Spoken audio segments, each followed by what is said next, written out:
So you've all watched my YouTube video where I did my home tour of my flat in beautiful Southend-on-Sea. But how did I find it in the first place?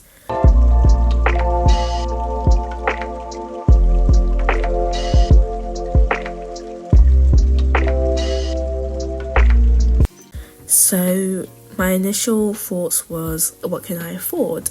And a great way to check that out is by looking at getting a mortgage in principle. And this essentially just shows you what you can afford based on your salary, any other income, and any outgoings.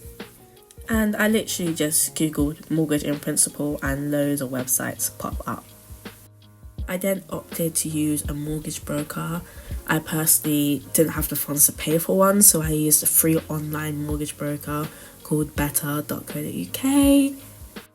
I like it for the simplicity and how user friendly it is. So you just saw the steps of buying.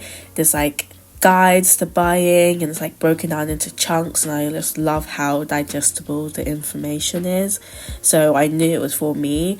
Obviously they have great reviews as well, so that's even better. So you'll see we click the menu, click mortgages, if it's your first home. We're not remortgaging just yet. And this is a page of how to apply for a mortgage, and I click the bottom one, so I want to see mortgage in principle or how much I can borrow. So you have a calculator for this part. You can put in your salary, your partner's salary if applicable, if you're buying together, the amount you have saved in your deposit, including the amount you'll get from the government if you have a LISA. So I had saved 8,000 and I got 2,000 from the government, and I put 10,000 as my deposit. This isn't my real answers that I'm typing, by the way, but this is just what I put. I put a specific amount for my salary and I put a specific amount for my deposit, and it came up with, I think it was 190,000 is what I could borrow with my 10,000 deposit. So that would mean I can afford a home up to 200,000, but I'm just putting the random numbers just for the sake of it. It was a long day when I was doing this. I'm just slowly scrolling, showing you all the information that they provide. It's really, really in depth and broken down into sections, which I love. You guys can read it in your own time.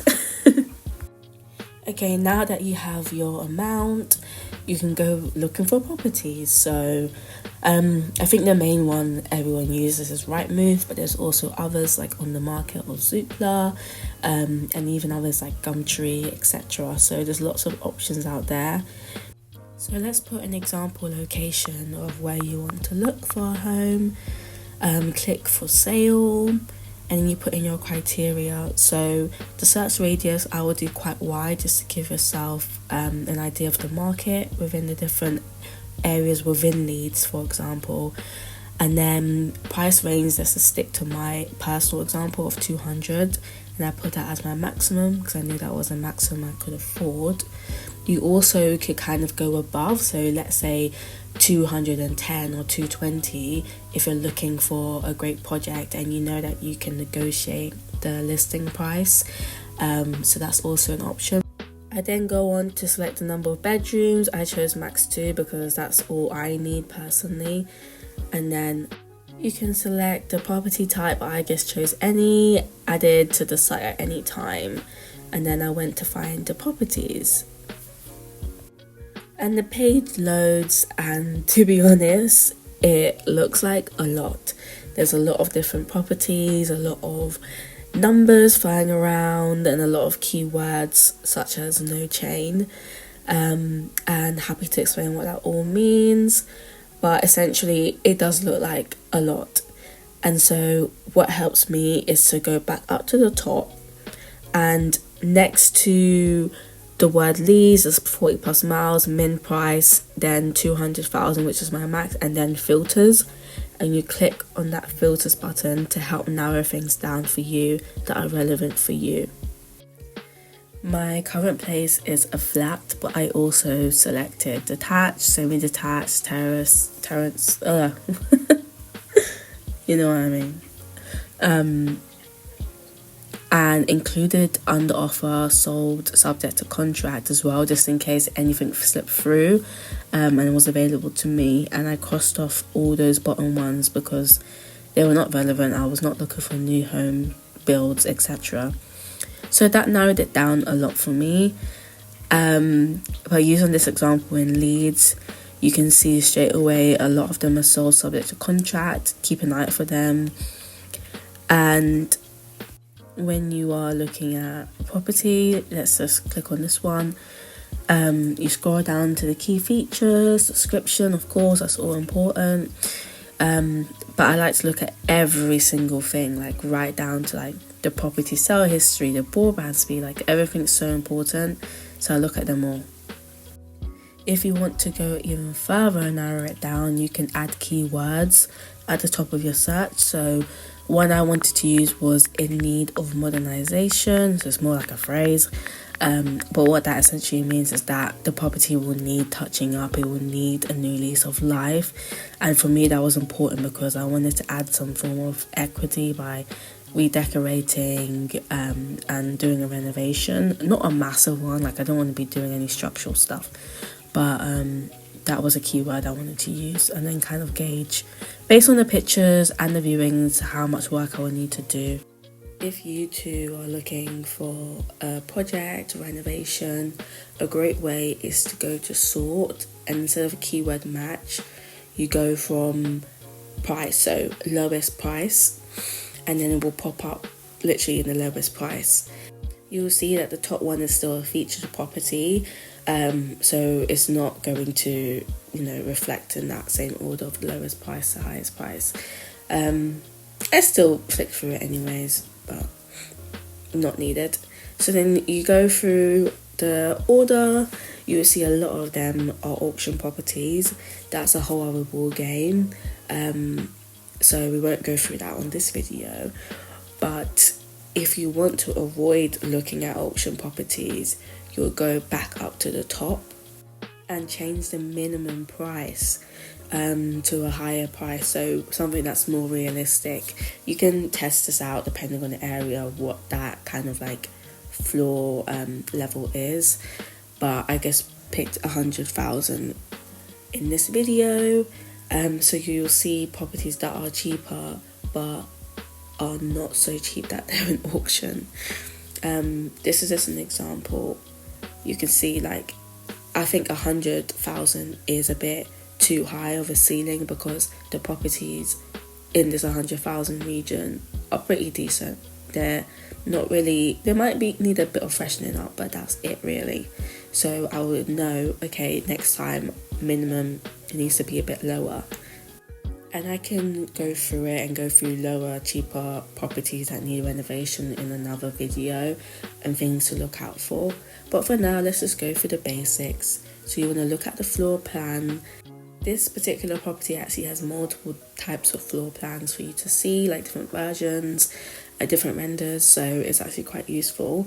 It helps you visualize the being in the property even though you're not there, so I really like this one. It's good to, like, if you have furniture, test if the furniture is going to fit through the doors, etc., or just by working out the dimensions, doing your GCSE maths practice, and then you scroll down. This particular estate agency breaks it down by room, which is quite useful. Not all will do this. Some will have like a very, very basic one paragraph. But I like how this is broken down. They're obviously going to try to sell it to you, but it's really, really good to look out for things like double glazing, parking, anything to do with around the street.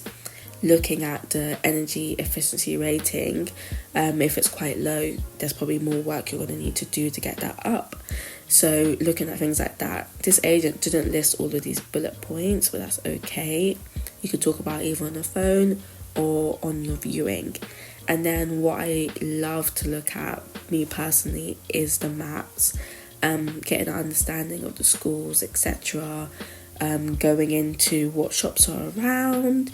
Depends on what you want the property for, whether it's like to live as a first home or as a second or third home. What's around really, really matters because it differs depending on what stage you are in your life or if you want to use it as an investment property, because people are only going to want to live there if there's a reason to live there.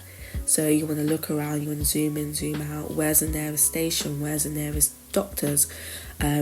So you got the medical centre here. You got Domino's, which is a good sign because companies like that will only invest where they see makes sense. So it's a really good sign. You got the Tesco Superstore, really, really good sign as well. So this is quite a great location. You can then go back to wherever the property is on the map and do a street view. This is super, super helpful. It helps you get a better understanding of the road, if it's really dirty, if it's full of cars or bad parking, if there's, I don't know, dodgy settings. You'll know what dodgy settings mean. So you'll just get a vibe really before you even go to the road. I think next on the page looks at things like broadband speed, the property sale history. So broadband speed is quite important, especially if you're going to be working from home. Different parts of the country has different speeds available to them, different providers available to them. So you want to have a look at that. Property sale history, I personally love to look at. Like, even to this day, I'm still looking at property history. It gives you an idea of the value of the property then and now, so you can compare how much it's grown in between. Under that, you'll see the recently sold and under offer, so all the similar properties within the area, a similar spec, what they've sold currently. So it's nice to view that. You can also go back in years as well, so very, very helpful to get an idea. Moving on from that, you will see more information about the agent. This is their description that they put on this listing. And so it's nice to know more about the agent, whether they're a local agent, a major chain, etc.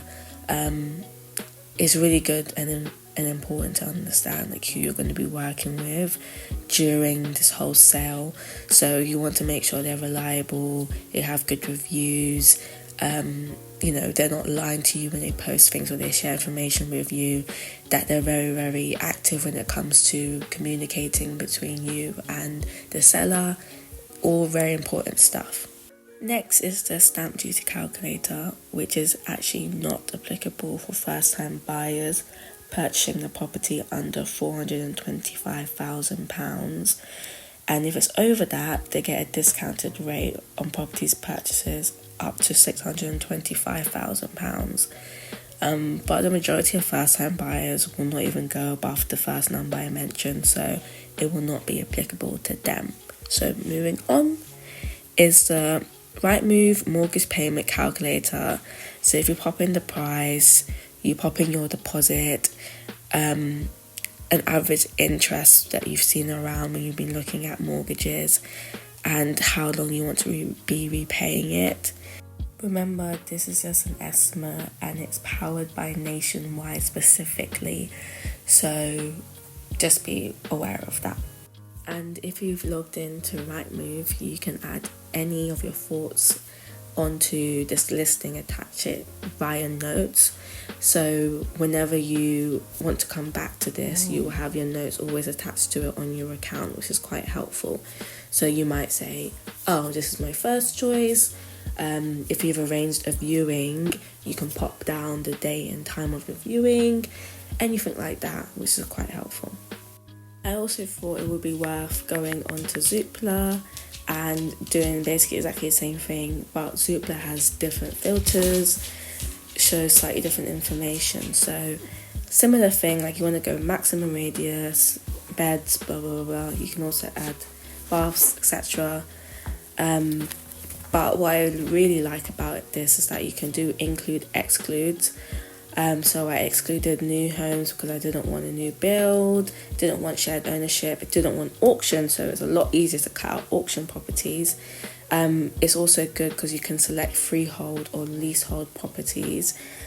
And I'm happy to go into freehold, leasehold, share freehold, and what they all mean so that you can work out what's best for you. There's a lot of nuances within each one as well, so let me know And I know this hasn't been the most in-depth video. I'm just trying to cover the basics so that you can do your general scrolling on a day-to-day basis. But if you want more information on specific things, drop a comment, let me know your thoughts, your questions, and then we can go through it. I'll also break things down a little bit into like chunks, I guess, like detailed chunks on TikTok, Insta, etc.